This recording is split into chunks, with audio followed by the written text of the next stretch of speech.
The whole purpose of our company is automation of in-house transport. If you go into a modern facility today, you will see that they have a lot of robots, robot arms that are moving parts around, but most of their transport is done manually. So our task was actually to develop a robot that did automation of in-house transport.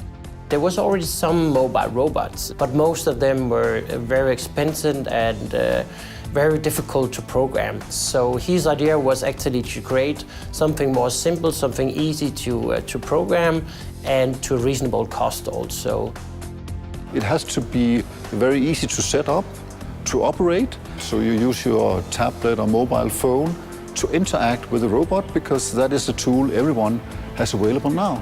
So me as a mobile robot that moves indoors in the factory, and what it does is basically deliver a good from one position to the next. It has to operate with people, so it has to be very, very safe. It's humans and robots working together, and that's where it starts getting collaborative. So it's really about a cooperation between a robot and a human. From the company's point of view, we can guarantee that goods are delivered on time, and you can have a much better flow of your production. Many of the companies that are using our robots today, they were not aware that they had the opportunity to do automation of in-house transport with mobile robots. We are so much first mover that we actually know the customer's demand before himself. This is really a new market we are opening. And it's going to revolutionize the way we are using in factory, but also in home and supermarket, airports.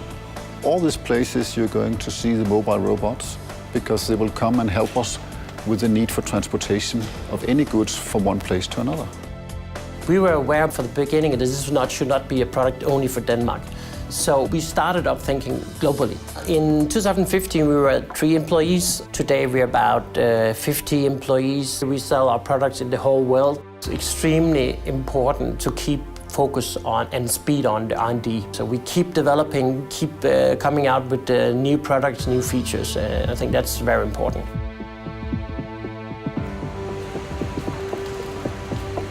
We manufacture mobile robots and mobile manipulators, and then we develop applications in service robotics using this mobile robotics technology. Our products are sold principally to Europe and then to Asia, principally to China. The AGVs project is a project that we developed for a hospital in Valencia, and we installed a fleet of 6 robots able to make the transport from the warehouse to all the plants of the hospital in an autonomous way. We have a wide range of products. We have products for outdoor, and we have an important range of products for logistics. We customize the mobile platforms for the customer. When we create a new robot, we need to change the design, modify the hardware. And in software terms, we also have to integrate all the components. We also have to solve the problem of the localization and navigation. One system never works in all the different environments. When we started with mobile robotics, it was difficult to convince some customers that this technology was something feasible and you were not talking about science fiction. So it was difficult to get investors to start the company. Now everybody is able to see in the news that robots are a growing market. We really don't need investment for continuing growing. But we think not having the investment will be a cost of opportunity, because with these resources, we could develop a business plan that would allow us to take a larger portion of this market.